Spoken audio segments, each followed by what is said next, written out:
Portrait que nous avons voulu réaliser dans leur vie quotidienne, non pas dans le privé, mais aux affaires. Michael Darmon, Jean-Dominique Lamy.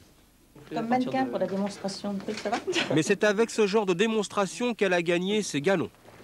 Ce jour-là, en vol avec la patrouille de France, Michèle Alliot-Marie envoie 2 messages. Elle aime le milieu militaire et la première femme ministre de la Défense veut prendre de l'altitude. Comme dans cet Alpha-Jet, Mam croit à l'accélération de sa trajectoire.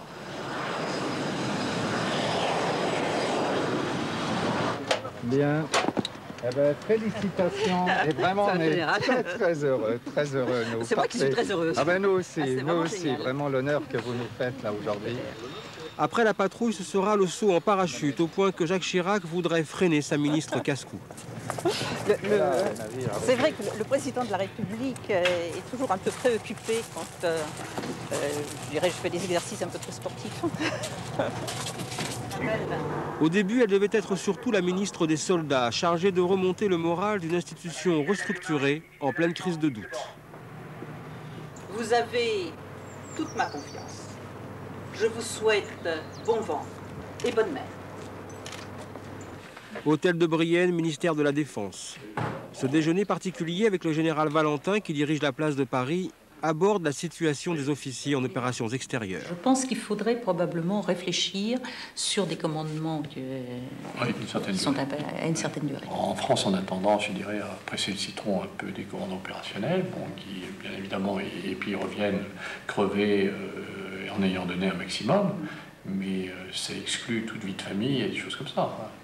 Un général sur les ordres d'une ministre, la réponse militaire est toute prête. Ça ne nous a pas surpris, étant donné qu'on connaissait un petit peu le passé de Mme Alliot-Marie. Donc, ayant été en charge de la jeunesse, des sports, le milieu militaire se prêtait tout à fait à ce genre de responsabilité, à ce genre de désignation, je dirais.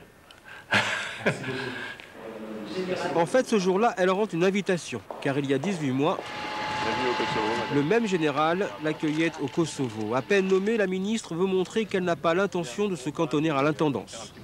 Kosovo, Arabie Saoudite, Afghanistan, ces nombreux déplacements sur les OPEX, les opérations extérieures, servent ses objectifs. Multiplier les rencontres avec des personnalités étrangères, Pour mettre dans votre bibliothèque. Et soutenir ouvertement les soldats français loin de chez eux. C'est ainsi qu'elle passe le dernier réveillon à Kaboul. Oui, oui.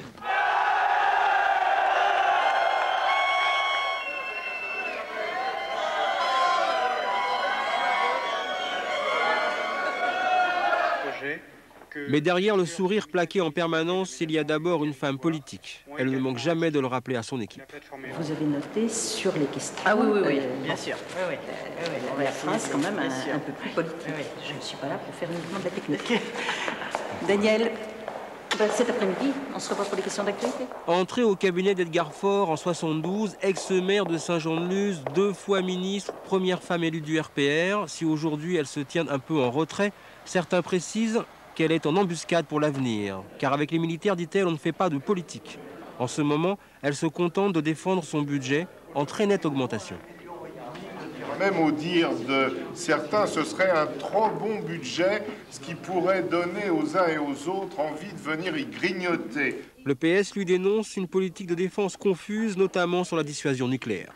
Le Premier ministre dit que la doctrine en matière de dissuasion nucléaire doit évoluer avec les événements et que Mme Alliot-Marie et M. Chirac semblent dire que la doctrine est figée, ne bouge pas, c'est-à-dire que c'est la même qu'à l'époque de l'Union soviétique. On est fiers de vous, Madame la ministre. Pour l'instant, elle applique surtout une autre doctrine chiracienne, la persuasion populaire. À la sortie de la messe à Saint-Jean-de-Luz, elle s'investit pour quelques minutes dans une opération de proximité, puis la ministre de la Défense reprend sa course. Mam connaît les vertus d'un bon petit bain de foule. Ah, ça fait partie effectivement à la fois des traditions et en plus, c'est utile et agréable.